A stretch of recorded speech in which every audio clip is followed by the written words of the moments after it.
भगवान शिव और मां पार्वती की प्रेरणादायक कहानी।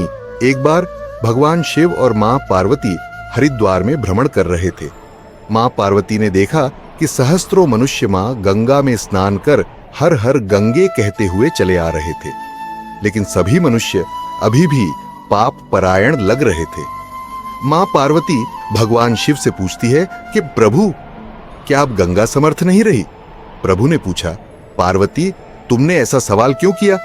मां पार्वती कहती है कि प्रभु, इन सभी मनुष्यों के पापों का अंत क्यों नहीं हुआ? भगवान शिव मुस्कुराते हुए कहते हैं कि पार्वती, गंगा तो अभी भी सर्वसमर्थ है, लेकिन इन सभी ने पापनाशिनी गंगा में स्नान नहीं किया ही नहीं।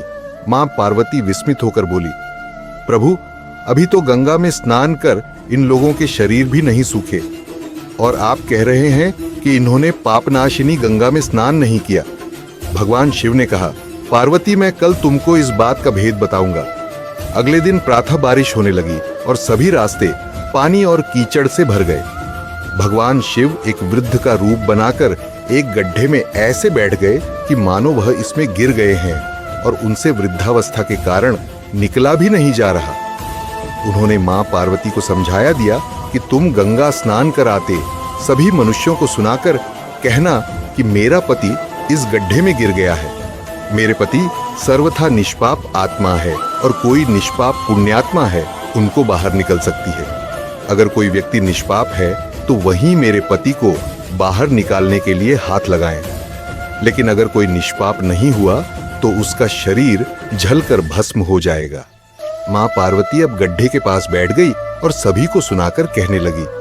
हर कोई सुंदर स्त्री को प्रलाप करते हुए देखकर रुक जाता। एक सुंदर स्त्री को वेदना में देख हर कोई उनकी मदद के लिए तैयार हो जाता। लेकिन जैसे ही वह वृद्ध वेशधारी भगवान शिव को बाहर निकालने के लिए हाथ बढ़ाने लगते, माता पार्वती तुरंत उन्हें टोक देती। वह कहती, मेरे पति सर्वथा निष्पाप आत्मा है और कोई निष्पाप पुण्यात्मा है उनको बाहर निकल सकती है। अगर तुम निष्पाप हो तो मेरे पति को बाहर निकालने के लिए हाथ बढ़ाना। मैं तुम्हें पहले ही चेतावनी दे देती हूं कि अगर तुम निष्पाप नहीं हुए तो तुम्हारा शरीर जलकर भस्म हो जाएगा।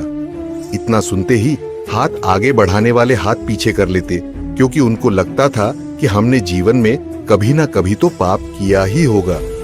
दूसरे उनके मन में आता है, इस बुढ़े के लिए क्यों अपनी जान जोखिम में डालने। इस तरह सुबह से लेकर संध्या हो गई।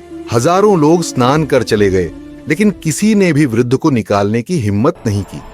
शाम के समय एक युवक हाथ में लोटा लिए वहां से गुजरा तो मां पार्वती ने उसको भी अपनी व्यथा सुना दी। जब वह मदद करने के लिए हाथ बढ़ाने लगा तो उससे भी वही बात कही जो अब तक वहां से गुजरे हजारों लोगों को कही थी। अगर तुम सर्वथा निष्पाप हो तो ही मेरे पति को हाथ लगाना, नहीं तो तुम भस्म हो जाओगे। वह युवक बोला, माता, मैं अभी तो पतित पावनी गंगा में स्नान करके आया हूं और गंगा स्नान के पश्चात तो सभी पाप नष्ट हो जाते हैं। मैं अभी आपके पति को बाहर निकालता हूं।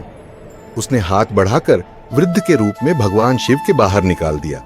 भगवान शिव और मां पार्वती ने उसको अपने वास्तविक स्वरूप के दर्शन दिए। भगवान शिव बोले कि देखो, पार्वती, हजारों लोगों में से केवल इस युवक ने ही पूरी श्रद्धा से स्नान किया था कि गंगा स्नान से व्यक्ति निष्पाप हो जाता है। कहने का तात्पर्य यह है कि लोग बिना किसी श्रद्धा और विश्वास के गंगा स्नान करते हैं, इसलिए उनको उसका पूर्ण फल नहीं प्राप्त होता। इसका अर्थ यह कदापि नहीं है कि गंगा स्नान का फल नहीं मिलता, लेकिन गंगा स्नान का वास्तविक फल उसी को मिलता है जो पूर्ण श्रद्धा भावना से स्नान करता है।